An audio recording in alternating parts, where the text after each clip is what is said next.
23/8/2025 प्रातः मुरली। ओम शांति। बाप दादा मधुबन। मीठे बच्चे, बाप आए हैं तुम्हारा ज्ञान रत्नों से सिंगार कर वापस घर ले जाने, फिर रजाई में भेज देंगे तो अपार खुशी में रहो। एक बाप से ही प्यार करो। प्रश्न क्या है? अपनी धारणा को मजबूत पक्का बनाने का आधार क्या है? उत्तर क्या दिया बाबा ने? अपनी धारणा को मजबूत बनाने के लिए सदैव यह पक्का करो कि आज के दिन जो पास हुआ अच्छा हुआ, फिर कल्प के बाद होगा। जो कुछ हुआ कल्प पहले भी ऐसा हुआ था।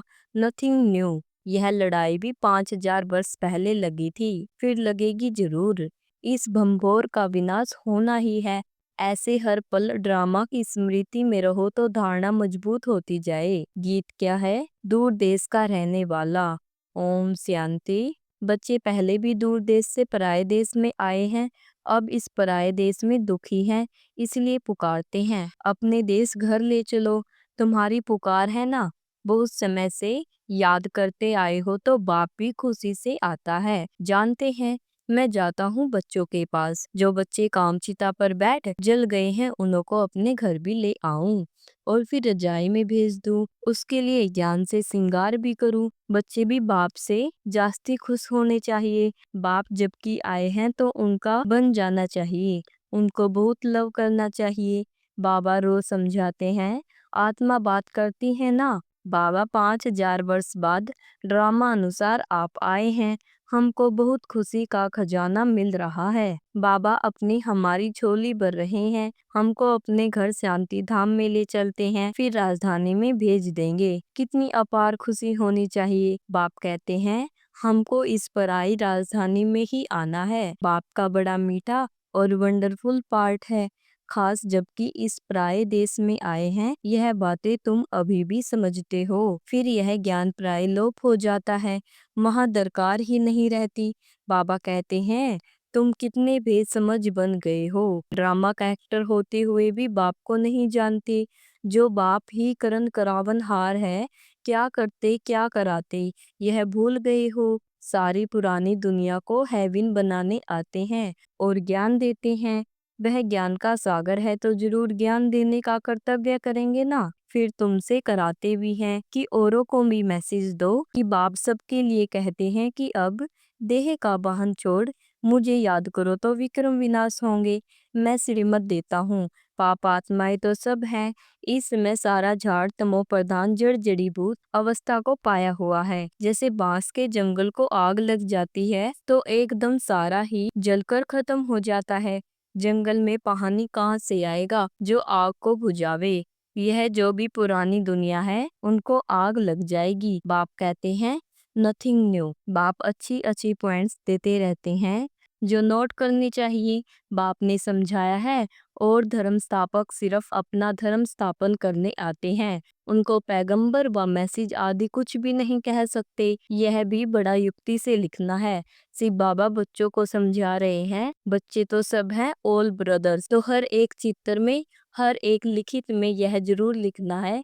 शिव बाबा ऐसे समझाते हैं। बाप कहते हैं बच्चे मैं आकर सतयुगी आदि स्नातक देवी देवता धर्म की स्थापना करता हूँ, जिसमें 100% सुख शांति पवित्रता सब है, इसलिए उनको हेवन कहा जाता है। वहाँ दुख का नाम नहीं है। बाकी जो भी सब धर्म है उन सब का विनाश कराने निमित्त बनता हूँ। सतयुग में होता ही एक धर्म है, वह है नई दुनिया। पुरानी दुनिया को खत्म कराता हूँ, ऐसा धंधा तो और कोई नहीं करते हैं। कहा जाता है शंकर द्वारा विनाश विष्णु भी लक्ष्मी नारायण ही है। प्रजापिता ब्रह्मा भी तो यहाँ है, यही पतित से पावन फरिश्ता बनते हैं, इसलिए फिर ब्रह्मा देवता कहा जाता है, जिससे देवी देवता धर्म स्थापन होता है। यह बाबा भी देवी देवता धर्म का पहला प्रिंस बनता है। तो ब्रह्मा द्वारा स्थापना, शंकर द्वारा विनाश, चित्र तो देने पड़े ना। समझाने के लिए यह चित्र बनाए हैं, इनके अर्थ का कोई भी पता नहीं है। सर्वदर्शन चक्रधारी का भी समझाया। परमपिता परमात्मा सृष्टि के आदि मध्य अंत को जानते हैं, उनमें सारा ज्ञान है, तो सर्वदर्शन चक्रधारी ठहरे ना। जानते हैं हम ही यह ज्ञान सुनाते हैं। बाबा तो ऐसे नहीं कहेंगे कि मुझे कमल फूल समान बनना है। सतयुग में तुम कमल फूल समान ही रहते हो। सन्यासियों के लिए यह नहीं कहेंगे, वह तो जंगल में चले जाते हैं। बाप भी कहते हैं, पहले वह पवित्र सतोप्रधान होते हैं, बाप को थमाते हैं पवित्रता के बल से। भारत जैसा पवित्र देश कोई होता ही नहीं। जैसे बाप की महिमा है, वैसे भारत की भी महिमा है। भारत हेवन था, यह लक्ष्मी नारायण राज्य करते थे, फिर कहाँ गए यह अभी तुम जानते हो। और किसी की बुद्धि में थोड़े ही होगा कि यह देवताएं ही 84 जन्म ले फिर पुजारी बनते हैं। अभी तुमको सारा ज्ञान है। हम अभी पूज्य देवी देवता बनते हैं, फिर पुजारी मनुष्य बनेंगे। मनुष्य तो मनुष्य ही होता है। यह जो चित्र किस्म किस्म के बनाते हैं, ऐसे कोई मनुष्य होते नहीं। यह सब भक्ति मार के ढेर चित्र है। तुम्हारा ज्ञान तो है गुप्त, यह ज्ञान सब नहीं लेंगे। जो इस देवी देवता धर्म के पत्ते होंगे वही लेंगे। बाकी जो औरों को मानने वाले हैं वह सुनेंगे नहीं। जो शिव और देवताओं की भक्ति करते हैं वही आएंगे। पहले पहले मेरी भी पूजा करते हैं, फिर पुजारी बन अपनी भी पूजा करते हैं। तो अब खुशी होती है कि हम पूज्य से पुजारी बने, अब फिर पूज्य बनते हैं। कितनी खुशियां मनाते हैं। यहाँ तो अल्पकाल के लिए खुशी मनाते हैं, वहाँ तो तुमको सदैव खुशी रहती है। दीपमाला आदि लक्ष्मी को बुलाने के लिए नहीं होती है, दीपमाला होती है कारोनेशन पर। बाकी इस समय जो उत्सव मनाए जाते हैं वह वहाँ होते नहीं। वहाँ तो सुख ही सुख है, यह एक ही समय है। जबकि तुम आदि मध्य अंत को जानते हो। यह सब पॉइंट लिखो। सन्यासियों का है हठ योग, यह है राजयोग। बाबा कहते हैं, एक एक पेज में जहाँ तहाँ शिव बाबा का नाम जरूर होगा। शिव बाबा हम बच्चों को समझाते हैं, निराकार आत्माएं अब साकार में बैठी हैं, तो बाप भी साकार में समझाएंगे ना। वह कहते हैं, अपने को आत्मा समझ मुझे याद करो। शिव भगवान वाच बच्चों प्रति खुद यहाँ प्रेजेंट है ना। मुख्य मुख्य पॉइंट्स किताब में ऐसी क्लियर लिखी हुई है, जो पढ़ने से आपे ही ज्ञान आ जाए। शिव भगवान वाच होने से पढ़ने में मजा आ जाएगा। यह बुद्धि का काम है ना। बाबा भी शरीर का लोन लेकर फिर सुनाते हैं ना। इनकी आत्मा भी सुनती है। बच्चों को नशा बहुत रहना चाहिए, बाप भी बहुत लव होना चाहिए। यह तो उनका रथ है। यह बहुत जन्मों के अंत का जन्म है। इनमें प्रवेश किया है। ब्रह्मा द्वारा यह ब्राह्मण बनते हैं, फिर मनुष्य से देवता बनते हैं। चित्र कितना क्लियर है। बल अपना भी चित्र दो ऊपर में व बाजू में डबल सिरताज वाला। योग बल से हम ऐसे बनते हैं। ऊपर में शिव बाबा, उनको याद करते करते मनुष्य से देवता बन जाते हैं। बिल्कुल क्लियर है। रंगीन चित्र का किताब ऐसा हो जो मनुष्य देखकर खुश हो जाए। उनसे फिर कुछ हल्के भी छपा सकते हो गरीबों के लिए। बड़े से छोटा, छोटे से छोटा कर सकते हो, रहस्य उसमें आ जाए। गीता के भगवान वाला चित्र है मुख्य। उस गीता पर कृष्ण का चित्र, उस गीता पर त्रिमूर्ति का चित्र होने से मनुष्य को समझाने में सहज होता है। प्रजापिता ब्रह्मा के बच्चों ब्राह्मण यहाँ है। प्रजापिता ब्राह्मण सूक्ष्म वतन में तो हो नहीं सकता। कहते हैं, ब्रह्मा देवताए नमः, विष्णु देवताए नमः। अब देवता कौन ठहरे। देवताएं तो यहाँ राज्य करते थे, रिटीम्स तो है ना। तो यह सब अच्छी रीति समझाना पड़ता है। ब्रह्मा से विष्णु, विष्णु से ब्रह्मा, दोनों यहाँ है। चित्र है तो समझाया जा सकता है। पहले पहले अल्फ को सिद्ध करो तो सब बातें सिद्ध हो जाएंगी। पॉइंट्स तो बहुत हैं और सब धर्म स्थापन करने आते हैं। बाप तो स्थापना और विनाश दोनों कराते हैं। होता है सब ड्रामा अनुसार ही। ब्रह्मा बोल सकते हैं, विष्णु बोल सकते हैं, सूक्ष्म वतन में क्या बोलेंगे, यह सब समझने की बातें हैं।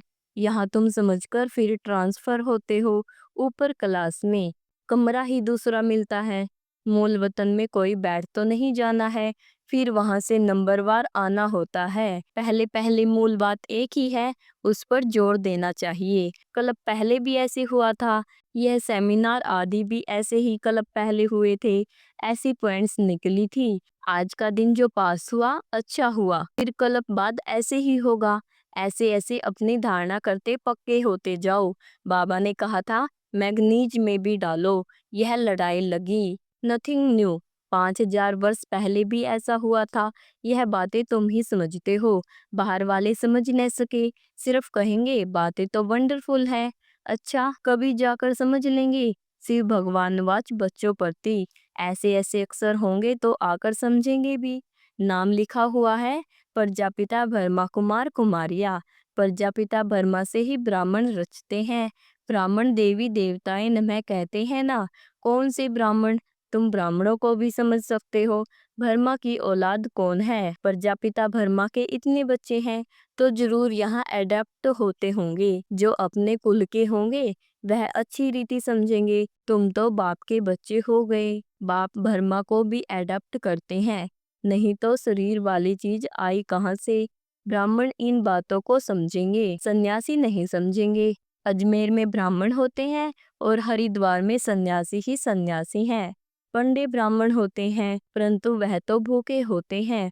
बोलो, तुम अभी जिस्मानी पंडे हो, अब रूहानी पंडे बनो। तुम्हारा भी नाम पंडा है। पांडव सेना को भी समझते नहीं हैं। बाबा है पांडवों का सिरमौर। कहते हैं, हे बच्चे, मामे कम याद करो तो विक्रम विनाश होंगे और चले जाएंगे अपने घर। फिर बड़ी यात्रा होगी अमरपुरी की। मूल वतन की कितनी बड़ी यात्रा होगी। सबकी सब आत्माएं जाएंगी।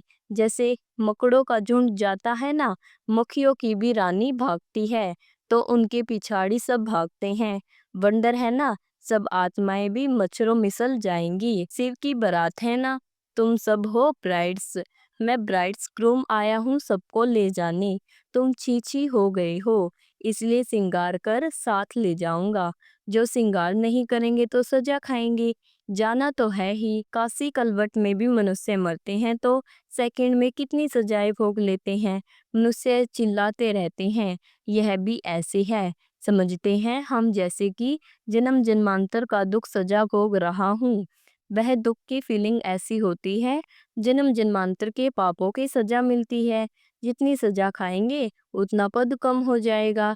इसलिए बाबा कहते हैं, योग बल से हिसाब किताब चुकतो करो, याद से जमा करते जाओ। नॉलेज तो बहुत सहज है, अब हर कर्म ज्ञान युक्त करना है।